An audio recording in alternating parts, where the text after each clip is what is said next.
twibwire tukubaze tukuzi. Murakoze, amazina yanjye nitwa Ingabire Gaudence Pamela. Nkaba ndi umunyarwandakazi w'imyaka 22, nkaba niga Business Management and Economics muri University ya Kigali. Nkaba ndi umwe mu bakobwa bahatanira ikamba rya Nyampinga w'u Rwanda 2020.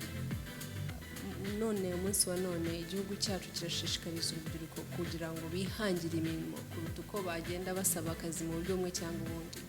Ese uramutse ugize amahirwe yo kuba Nyampinga w'u Rwanda 2020, wakoresha utubwo bumenyi ukuye mu ishuri ukabuhuza na platform ya Miss Rwanda kugira ngo ushobore gushishikariza urubyiruko kugira ngo bashobore kwihangira imirimo? Icyambere nagize amahirwe yo kuba Nyampinga w'u Rwanda 2020, hari byajwe mfite undi adafite, abandi bakobwa badafite. Hari ya platform nabonye kuba ngenda Nyampinga w'u Rwanda, ndumvwa na benshi, hari kubagira inama, kuganira nabo, mba ngera ahantu hatandukanye abandi batagera, mba nkurikirwa na benshi, hari kubagira inama.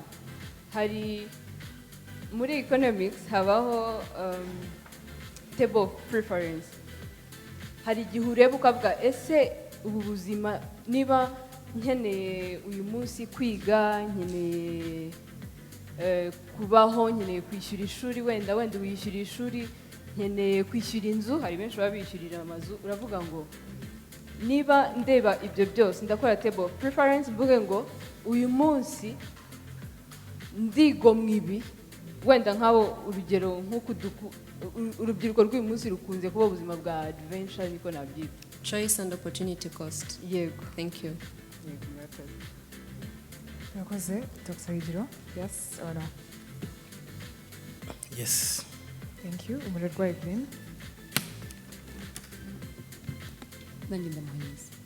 Murakoze, Mutesi Jolly. Deserving one.